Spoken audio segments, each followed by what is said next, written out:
G'day guys, Kiwi Bond here. Today is sort of late on the night of February 22nd, 2013.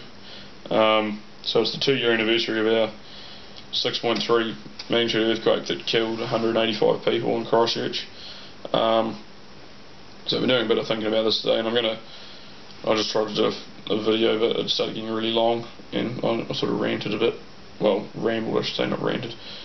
Just about sort of the aspects, like the mental aspects and stuff of long-term disasters, because like we're still going through crap now, and this was 2 years ago, which is something people fail to sort of mention, and you just sort of got to suck it up and get on with it.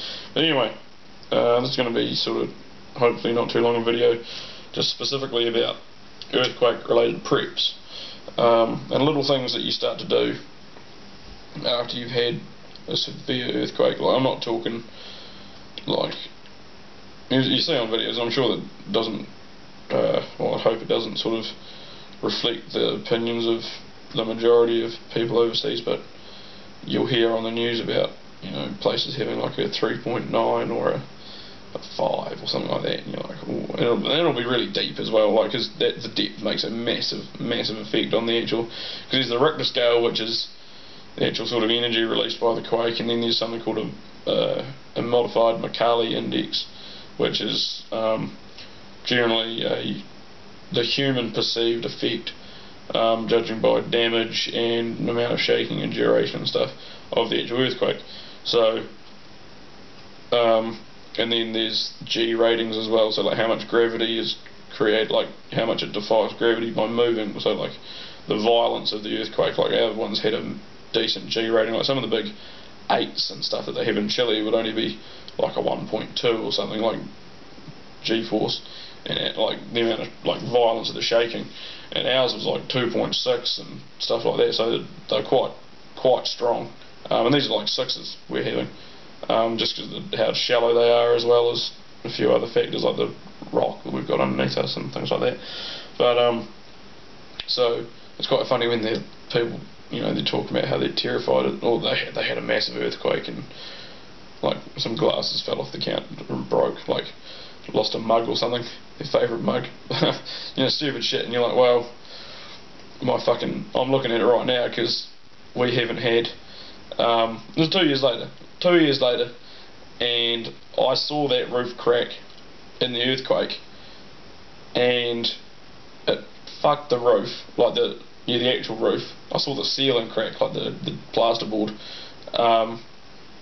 and what it did was, because it's on a big joist on our in the ceiling, and it was where 2 of the big boards of plasterboard, like chipboard stuff, met, and when it ruined some of the roof, like the actual tin on the roof, it started leaking, and I didn't realise, and then you notice one day when like, there was a big sag in the roof, so there was a big section of chipboard we needed to cut out, but like you know, this is 2 years later and they still haven't paid out for it. Like, there's 380,000 people in Christchurch, 2 years down the track, and like there's people worse off as well that still haven't been dealt to. Like, these are people, like, they lose their houses and they haven't been paid out for their houses, so these people have worked hard their whole lives to buy a house, and they're forced to rent and still pay rates, like land tax and shit, because their council's a pack of assholes. But I'll just quickly show you, because of the heat loss into the roof over the winter and stuff. Old man didn't like the idea of having the big hole in the roof where we cut the ruined section of jib out, so he really horribly put another patch up, sort of just until it actually gets around to getting fixed, because they'll have to pay for it in the end. It's all getting covered, but hold on, I'll show you. So that was just like the big section that we used to cover up, and then not sure how well that's all going to show up. No, it looks like it's kind of showing up, so that's part of the crack from the roof, and that was quite a big roof, and not a whole lot else really interesting. Just set that back down. Hopefully it's in frame. But yeah, so some earthquake preps would be, I I'd recommend, just if you're on a budget or you don't want to spend too much time or dedicate too much money or space to a specific prep. So maybe some more generalised ones would be needed. So you definitely want water, just like with everything. You want your water, you want water purification. Pardon me, because earthquakes damage sewage lines and water lines. If you're downhill from a sewage processing plant, and you have lift pumps, you'll want something or some way to manually turn off your sewage system so that you cannot have sewage running back inside of your house and plugging out from the toilet and inside of your where you live, because that would suck. You want lots of water. Again, can't go wrong with water. You want probably a few bags of lime, especially if you live in an apartment or something like that. If you have a lawn or like a garden area, you want a shovel and some bits of 2x4 and a tarpaulin or 2 or 3 or 4, so that you can make a small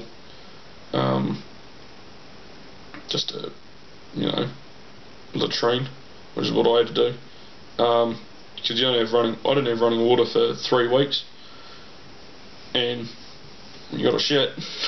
You can only do it in the toilet so many times. I didn't do it in the toilet at all because there was no way to flush it, so I figured it'd be a whole lot nicer if I just started doing it outside, like straight away, so I wouldn't have to live with that for a few weeks, because I wasn't sure how long we're not going to have water. Some people still didn't have water, and this is 2 years down the track, but it's one of those things that you can't do a whole lot about.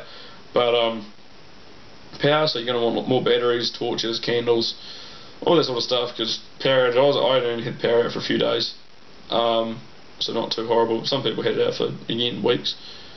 I'd rather have no power than no water. In a heartbeat, I'd take no power over no water any day of the week. You'd be surprised how much you need water.